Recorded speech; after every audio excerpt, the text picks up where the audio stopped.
Hello student, कैसे आप लोग? आई होप अच्छे होंगे। तो चलिए, अभी भी हम लोग dual nature of radiation and matter को ही कंटिन्यू कर रहे हैं और उसका जो है ये आज 4th लेक्चर है।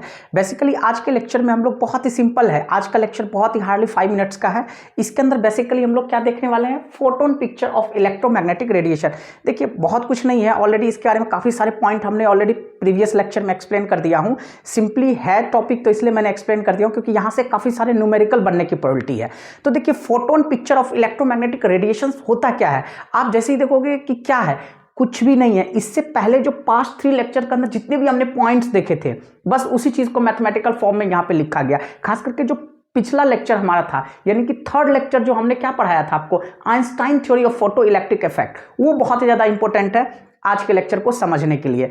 तो photon picture of electromagnetic radiation के अंदर बेसिकली कुछ इंपॉर्टेंट फीचर्स है जिसको आइंस्टाइन ने क्या किया था, कंक्लूड किया था। तो वेरी सिंपल, देखते हैं क्या क्या है photon picture of electromagnetic radiation के अंदर कुछ इंपॉर्टेंट फीचर्स है।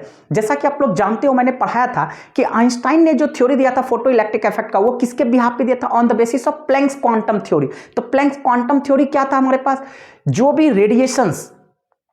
भी रेडिएशन ट्रेवल करेगा वो क्या करेगा? इन द फॉर्म, कोई भी रेडिएशन जो ट्रेवल करेगा वो किसके फॉर्मेट में करेगा? In the form of discrete photons.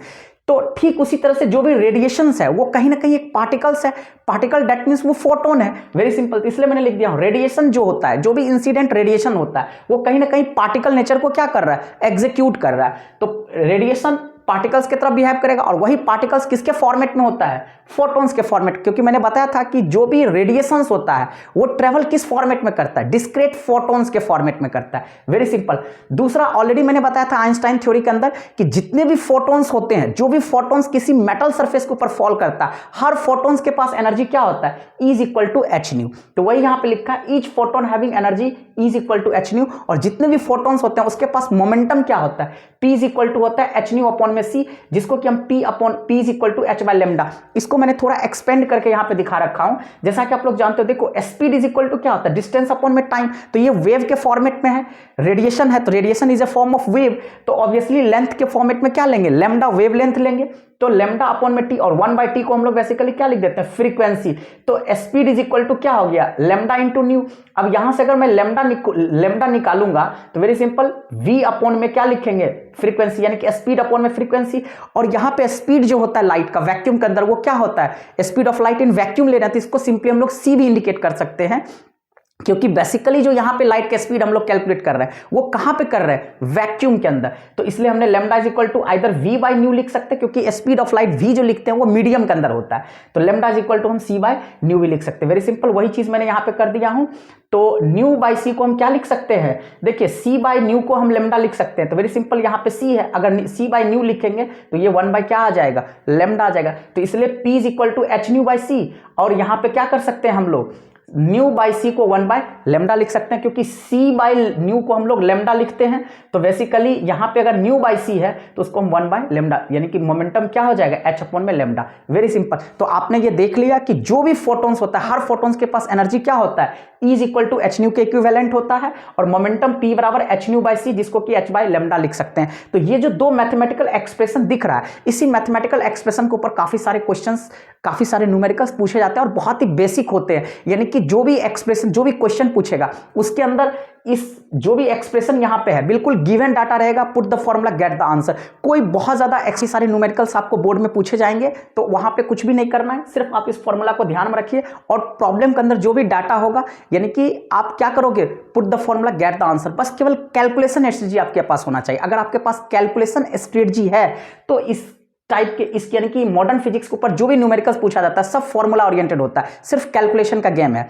अगर आपके पास कैलकुलेशन स्ट्रेटजी है तो न्यूमेरिकल को क्लिक करने में कोई ज्यादा टाइम नहीं लगेगा। मॉडर्न फिजिक्स के अंदर सारा गेम किसका होता है? कैलकुलेशन का होता है। तीसरा पॉइंट हमारे पास क्या कहता है कि all photons of light of a particular frequency and wavelength, यानी कि जितने भी हमारे पास फोटॉन्स है, अगर उसके पास एक पार्टिकुलर फ्रीक्वेंसी है या पार्टिकुलर वेवलेंथ है, उससे कोई फर्क नहीं पड़ता है। जितने भी फोटॉन्स होगा सबके पास क्या होगा? चाहे उसका फ्रीक्वेंसी और वेवलेंथ कुछ भी हो, लेकिन उसके पास जो एनर्जी होगा वो सेम एनर्जी और सेम मोमेंटम होगा। यानी कि हर फोटॉन के पास, बेशक जितने भी फोटॉन्स है उसके पास हो सकता है एक पार्टिकुलर फ्रीक्वेंसी हो, उसका फ्रीक्वेंसी डिफरेंट हो, उसका वेवलेंथ डिफरेंट हो, यानी कि फ्रीक्वेंसी और वेवलेंथ हो सकता है एक पार्टिकुलर हो, लेकिन जितने भी होंगे सबके पास, but having the same energy, सबके पास, सारे फोटोन के पास जो एनर्जी होगा वो E is equal to H nu होगा, और मोमेंटम जो है P is equal to H nu by सी, जिसको कि हम लोग h बाई लेमडा लिख सकते हैं, यानी कि ठीक है। तो विच इज इंडिपेंडेंट, और ऑलरेडी मैंने आपको एक्सप्लेन कर रखा था कि जितने भी फोटोन्स होते हैं ना, जो भी फोटोन्स होते हैं वो क्या होता है, इंटेंसिटी, यानी कि जो भी इंसिडेंट रेडिएशन होता है उसके इंटेंसिटी पे क्या होता है, इंडिपेंडेंट होता है। तो वेरी सिंपल, इसमें कोई नया चीज है ही नहीं, which is independent of the intensity of the radiation. Very simple. तो आपने देखा। नेक्स्ट पॉइंट क्या है, फोटोन्स आर इलेक्ट्रिकली न्यूट्रल, यानी कि जितने भी फोटोन्स होते हैं सब इलेक्ट्रिकली न्यूट्रल होता है, and not deflected by electric field and magnetic field. यानी कि वेरी सिंपल, अगर कोई फोटोन न्यूट्रल है तो ऑब्वियसली उसका डिफ्लेक्शन तो होगा ही नहीं, क्योंकि उसके ऊपर कोई चार्ज है ही नहीं। तो वही यहां पे कहा गया, यानी कि photon picture of electromagnetic radiation के अंदर जो कंक्लूजन निकला, जो इसका इंपॉर्टेंट फीचर है, जो भी एक्सपेरिमेंट के बाद जो कंक्लूजन निकला, उसके अंदर ये बहुत इंपॉर्टेंट पॉइंट है कि जो भी फोटोन्स है वो इलेक्ट्रिकली क्या है, न्यूट्रल है, तो obviously not deflected by electric and magnetic field. तो ये भी बहुत बड़ा इंपॉर्टेंट पॉइंट है, इसको ध्यान में रखिएगा कि अक्सर कभी एमसीक्यू क्वेश्चन में ऐसा क्वेश्चन पूछ सकता है, photons are electrically neutral and not deflected by electric and magnetic field. Very simple, electric field को ई वेक्टर से इंडिकेट करते हैं, मैग्नेटिक फील्ड को बी से इंडिकेट करते हैं। अब जो एक इंपॉर्टेंट पॉइंट है यहां पे, फिफ्थ पॉइंट है, ड्यूरिंग फोटोन पार्टिकल या फोटोन इलेक्ट्रॉन कॉलिजन, यानी कि देखिए जब कोई भी फोटोन यानी कि लाइट पार्टिकल जब किसी मेटल के ऊपर फॉल करता है तो फोटोन और इलेक्ट्रॉन के बीच में क्या होता है, कॉलिजन होता है। Very simple. तो जब भी फोटोन और इलेक्ट्रॉन के बीच में कॉलिजन होगा तो जो भी टोटल एनर्जी होता है वो हमेशा, total energy and total momentum हमेशा क्या रहेगा, कंजर्व्ड रहेगा। वेरी सिंपल, इस पॉइंट को ध्यान में रखिएगा कि ड्यूरिंग फोटोन पार्टिकल कॉलिजन या फोटोन इलेक्ट्रॉन कॉलिजन, क्योंकि फोटोन फॉल कर रहा है मेटल के ऊपर और मेटल के अंदर क्या, इलेक्ट्रॉन, तो कहने का मतलब फोटोन पार्टिकल या फोटोन इलेक्ट्रॉन के बीच में जो कॉलिजन हो रहा है उसके दौरान जो टोटल एनर्जी होता है और टोटल मोमेंटम होता है वो हमेशा क्या रहता है, कंजर्व्ड रहता है। तो वेरी सिंपल, वही मैंने लिख दिया हूं, ड्यूरिंग फोटोन पार्टिकल और photon electron collision the total energy and total momentum are conserve. Very simple. और एक चीज यहां पे ध्यान रखिएगा, यानी कि फोटोन इलेक्ट्रॉन कॉलिजन के दौरान जो टोटल एनर्जी टोटल मोमेंटम है वो तो कंजर्व्ड है, लेकिन नंबर ऑफ फोटोन कंजर्व हो भी सकता है, नहीं भी हो सकता, क्योंकि ये बहुत इंपॉर्टेंट चीज है, इसलिए मैंने इसको नोट करके लिख दिया हूं कि but the number of photons may not be conserve in A collision. यानी कि जब भी फोटोन इलेक्ट्रॉन कॉलिजन होता है ना तो वहां पे टोटल एनर्जी टोटल मोमेंटम तो कंजर्व रहेगा,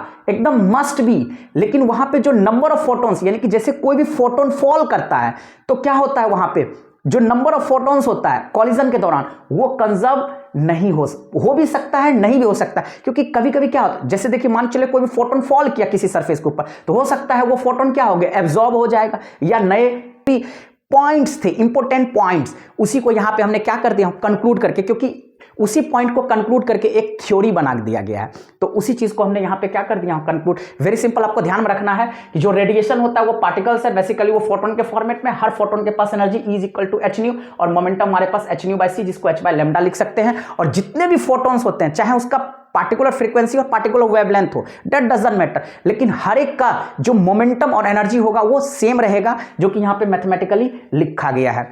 तीसरा और चौथा जो इंपॉर्टेंट पॉइंट है, जितने भी फोटॉन्स होते हैं वो इलेक्ट्रिकली क्या होते हैं, न्यूट्रल होते हैं, तो दैट मींस उस पर कोई भी चार्ज नहीं होता है, तो ऑब्वियसली उसका डिफ्लेक्शन इलेक्ट्रिक और मैग्नेटिक फील्ड के चलते नहीं होगा। Very simple.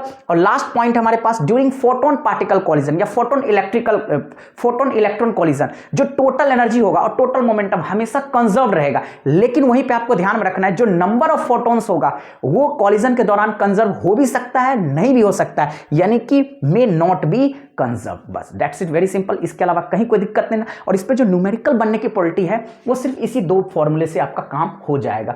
E is equal to H nu, अक्सर काफी सारे क्वेश्चंस इसी फॉर्मूले के ऊपर पूछा जाएगा, और P is equal to H nu by C, या हम कह सकते हैं P is equal to H by lambda. तो मॉडर्न फिजिक्स के ऊपर जो न्यूमेरिकल्स बनते हैं वो put the formula get the answer. सिर्फ आपको कैलकुलेशन पे ध्यान रखना है, अगर आपका कैलकुलेशन स्ट्रेटजी बहुत ही अच्छा है तो मॉडर्न फिजिक्स में न्यूमेरिकल को क्लिक करने में आपको कोई दिक्कत नहीं होगा। तो हम इसके ऊपर यानी कि मॉडर्न फिजिक्स के अंदर यानी कि ड्यूअल नेचर के अंदर जितने भी न्यूमेरिकल्स बनते हैं उसको हम वन शॉट में सारे न्यूमेरिकल, जैसे कि हमने सेमीकंडक्टर में क्या किया था, वन शॉट के अंदर जितने भी टाइप के प्रोफाइल, जितने भी प्रोफाइल के न्यूमेरिकल सेमीकंडक्टर के अंदर बनते हैं उसको हमने वन शॉट में कंप्लीट करके एक वीडियो बना दिया था। ठीक उसी तरह से हम क्या करेंगे, इस ड्यूअल नेचर के अंदर भी जितने भी न्यूमेरिकल्स बनेंगे मॉडर्न फिजिक्स के अंदर वो सारे को हम वन शॉट में बना करके एक वीडियो बना देंगे, ताकि आपका न्यूमेरिकल से रिलेटेड जो भी डाउट्स है वो क्लियर हो जाएगा। Thank you.